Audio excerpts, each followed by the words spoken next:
Hi everyone, I'm back and welcome to The Wrap, simple news updates for busy people, brought to you by me, Verashni Pillay, and the Explain.co.za team. We've got a packed edition for you this week, so let's dive in. The big story this week, Level 1, is that you? Just a few months ago, we were telling you that South Africa was expecting its peak of infections in September, and now we're already at Level 2 as we avoided the worst of the pandemic.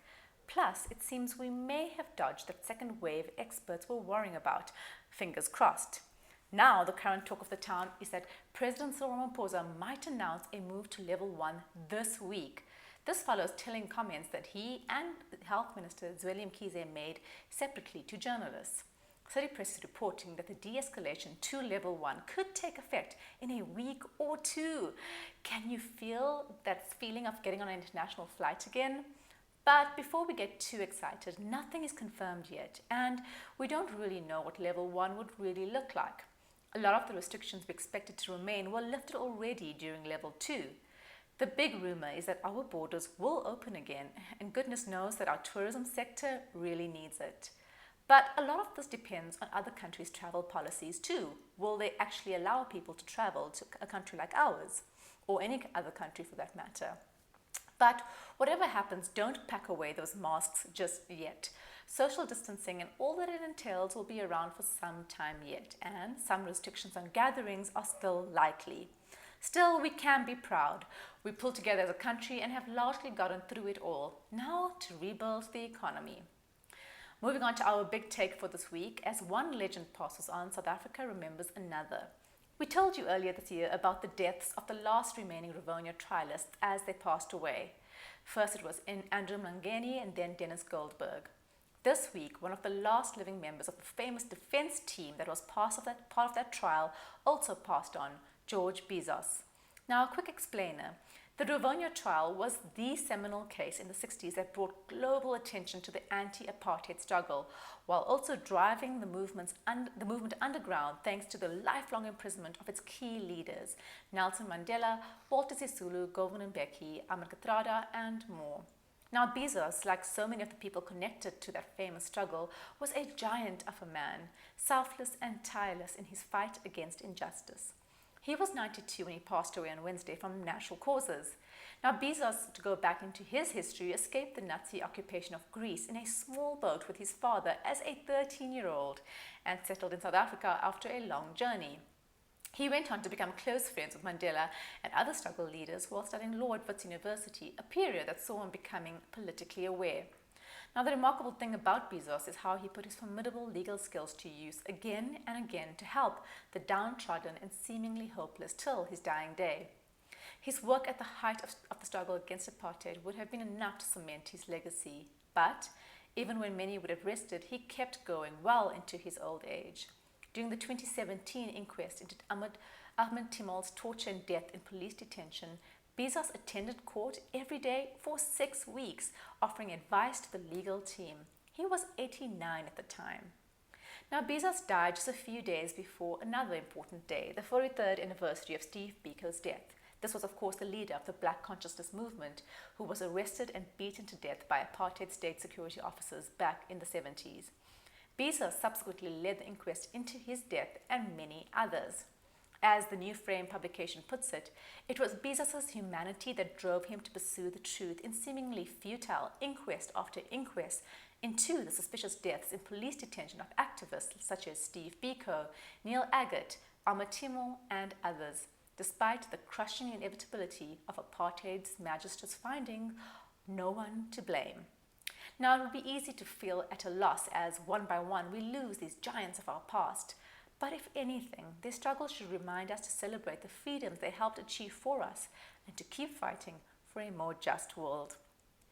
Moving on to more news that you need to know from the week that was, Cyril takes aims at ANC's flights of fancy. The Sunday Times reported that an ANC delegation led by Party Secretary General S. Magashule took a shot left with Defence Minister Nosiviwe Mapisa-Nqakula to Zimbabwe in a state military aircraft.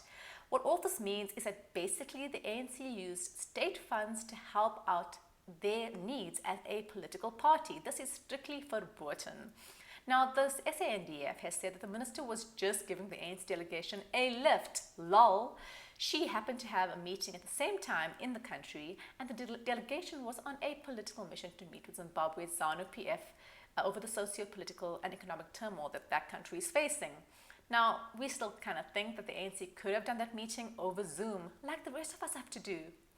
Now, the commander-in-chief of the SANDF is, of course, Cyril Ramaphosa, and he's still on his drive to root out corruption, so this is not looking good for him, and he is not impressed by this trip and is looking for answers. He's given the minister 48 hours to provide a detailed report on the circumstances that led her to sharing a state flight with the ANC delegation. This report was due yesterday. If she's responded, we haven't seen it yet.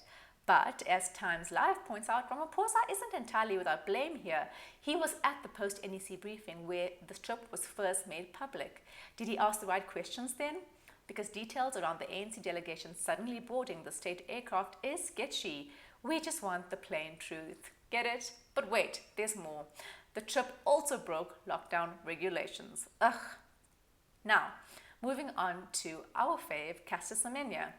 Now, in the eyes of world athletics, Caster Semenya, who is South Africa's star athlete and 2 times Olympic gold medalist, does not have the right to participate in the 800-meter title in the Tokyo Olympics next year. Why? Because of her high testosterone levels. You will recall that Semenya has long faced public humiliation and has had to undergo tests to verify her gender because of her naturally high testosterone levels. And now she has lost an appeal in her battle to put an end to the restrictive testosterone regulations that are imposed on all female athletes. In response to the ruling, Semenya tweeted, "I will continue to fight for the human rights of female athletes, both on and off the track, until we can all run free the way we were born. In our eyes, Caster, you are a shero." Funeral strike goes from bad to hearse. Forget worrying about overloaded morgues thanks to the pandemic. We have a new problem when it comes to burials. A group of 17 South African funeral associations and forums are planning a 3-day strike starting today over a long list of concerns it wants the government to address, aimed at opening up access and racial transformation in the industry. A number of requests are aimed at the Department of Health's strict certification and legal process, which determines who can do certain work in the industry. But the department says it will continue to hold the industry to a high standard. Incorrect handling of bodies is, after all, a public health concern, which makes the strike all the more troubling. Now, if a member of your family passes on in the next 3 days and you can't get a registered funeral service provider to assist you, you will have to ask the police to bring forensic personnel to remove the mortal remains from your home. Dramatic times indeed, but thankfully it's only 3 days. And in good news, there's hope yet for our economy. We knew it was coming, but we didn't know how bad it would be. Last week's GDP numbers showed that on a quarterly basis, South Africa's economy contracted by 51% in the second quarter of the year. That equates to a 17.1% year-on-year. Now, this is the lowest it's been ever, according to Trading Economics. Now, bear in mind that this figure is what is called the annualized rate, which assumes the trend between the 2 quarters will continue for the full year. Now, this big drop was thanks to the country's strict lockdown and the pandemic, obviously.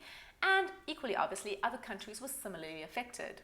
The US experienced a 32.9% contraction quarter on quarter in the same period as us, experiencing the 51%. Now, the good news for South Africa is that even if things look awful now, economists say that data from July and August already show that the economy may bounce back to pre-lockdown levels, albeit at a slower pace. Keep supporting small businesses wherever you can. Our economy was in a bad state even before lockdown, and it needs all the help it can get. Moving on to international news, climate change is a hot topic again. Wildfires have been ripping through California for almost a month now. Now, although this is the fire season in the American West, the New York Times says that this year the fires are more deadly than before. They were triggered by a rare lightning storm in August, forcing many residents to evacuate. But not everyone escaped the flames, sadly. At least 20 people have died. Of course, this is not the first record-breaking fire disaster this year. Australia and the Amazon have also suffered severe losses due to wildfire, which are having a field day thanks to climate change. Now, talking about fires, Boris Johnson is burning Brexit bridges over Ireland's troubled border. Yes, we're still talking about Brexit. Even though Brexit officially went ahead earlier this year on January 31st, Both sides still need to work out the rules for their new relationship before the December 31st deadline. They've been given a year to do this. One of the stickiest points is the Irish border. Quick explainer. Northern Ireland is still part of the UK, while the Republic of Ireland is not. They're two separate states. Therefore, after Brexit, Northern Ireland will be outside the EU with the rest of the UK, while the Republic of Ireland will remain inside the EU. Now, the only problem is that the Republic of Ireland is then cut off from the actual EU. This becomes a bit of a nightmare when it comes to trade with the different rules, but no one wants to set up checks along the Irish border, given the violent history between those two territories previously known as the Troubles. Now, avoiding this hard border was a big part of the agreement around Brexit. However, a new bill proposed by Boris Johnson's government will override that part of the agreement in the event of the two sides not agreeing on a future trade deal. It's all quite technical, but the upshot is that the UK is trying to sneak in a piece of legislation undermining an international treaty over a very sensitive issue, and it's drawn a lot of criticism from all sides of the political spectrum. And finally, in your international news, the Kardashians can't keeping up. Love or hate them, the Kardashian family have definitely made a name for themselves. Sometimes we still wonder how. But their very famous reality show, Keeping Up with the Kardashians, is coming to an end next year after, wait for it, 20 seasons. It first catapulted the notorious family to fame in 2007, and fans watched the two younger siblings, Kylie and Kendall Jenner, literally grow up in front of the cameras. 13 years later, Kylie has built a billion-dollar makeup empire, while Kendall is a majorly successful supermodel. Their older sisters, Kim, Khloe, and Kourtney, have all branched out into lucrative business deals under the eye of their momager, Kris Jenner. That's a lot of Ks. So it's goodbye to the KUWTK, as it has become known. For some, it's the end of an era, while for others, it's just another day. And finally, in your inspiration, here at Explain headquarters, we like to celebrate African writers and literary heroes, so we find this story particularly inspiring. Zimbabwean writer Tsitsi Dangarembga's latest book, Tambu, is in the running for the prestigious Booker Prize. Now, the Booker Prize is one of the highest accolades for literary fiction published in English. While it's a huge accolade for the renowned author, it comes as protests heat up in Zimbabwe.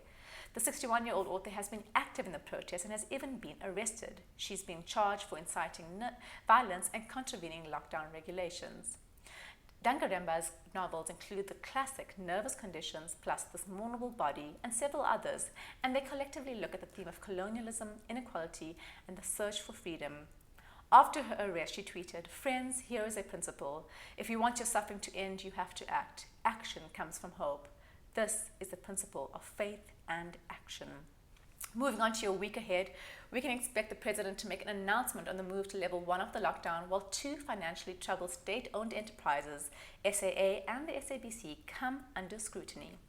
The government has until Thursday to answer to SAA business rescue practitioners about funding for the airline, and on Wednesday, executives at the SABC are planning to engage the media about the issues facing the state broadcaster. On Thursday, we'll also hear the Reserve Bank's latest interest rate decision. We might get yet another rate cut, economists say. Plus, Parliament is in recess until October 5th. That's it from us at The Wrap, a product of Explain.co.za. Simple news summaries for busy people. Until next time, goodbye from me, Sarah, Artie, Semenya, and Matthew.